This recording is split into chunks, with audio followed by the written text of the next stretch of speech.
The Honor 200 series is finally here, and it comes in the Pro and the non-Pro versions. In this video we're going to break down these phones in their individual spec categories and decide which phone should you pick. Let's start.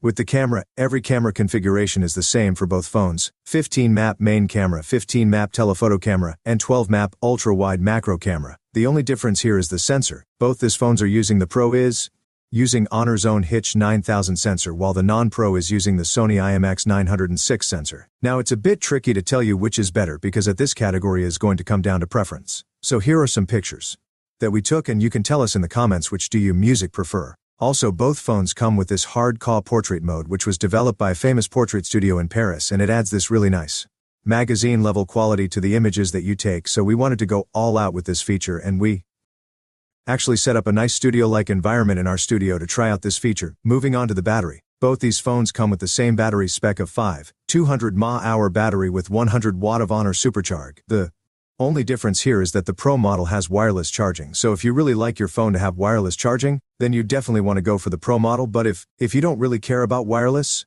charging, and you majority of the time charge your phone using a wire, then you can still consider the non-Pro version as well. Next is the processor. The Pro comes with the Snapdragon 8 Seconds Gen 3, and the non-Pro comes with the Snapdragon 7 Gen 3. To be honest, both of them feel exactly the same when it comes to normal usage. You might feel some difference in games at the highest graphical settings, but seeing as most of us play games like Genshin Impact on the phone and medium graphics, it performs exactly the same. However, if you can, I would definitely recommend you to get the version with the Snapdragon 8 Seconds Gen 3, mainly because you are buying into future-proofing, so your phone will last longer and will stay relevant more longer. Now I really like the screens on both of these phones. It's super vibrant. The contrast is really nice, so it's very suitable for many different types of content. The difference here is the size. The Pro comes in at 6.78 in, while the non-PR has a 6.7 in screen. To me it feels like both the screens are very similar. They both run on a AMOLED display, so the blacks are great, and the only difference here is the camera cutout at the top. The Pro has a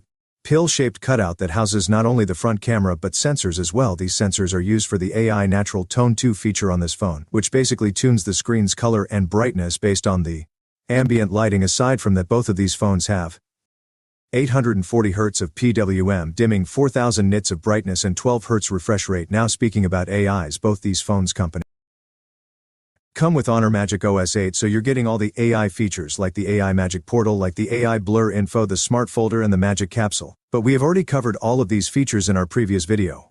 You can check it out right here. But the thing that we missed out was the AI Motion Sensing, and the Air Gas Shift AI Motion Sensing allows you to capture fast-moving objects without you pressing the shutter button. It's especially great if you're into wildlife photography or even sports photography, and basically you don't want to miss the moment kind of thing. While the air gases are pretty cool, it actually allows you to control the phone using hand gashes, things like answering calls, navigating, and even taking a screenshot. It's actually a very cool feature. But the thing is, all of those features are only available on the Pro model of the Honor 200. So if you are interested in trying out all the latest AI features from the Honor ecosystem, then in this case I would definitely recommend the Pro. So in summary, if you want the most latest hardware, you want a better display, you want to use all the AI features that Honor has developed up until now, then I highly recommend that you pick up the Pro model. But if you want something with high battery capacity with super fast charging, and you still want to take advantage of that Harcourt Portrait photography mode, then the Honor 200 is still a very, very good choice for you, and also for the price that you're getting up here for this features. That's pretty crazy. But let me know what you think in the comments below.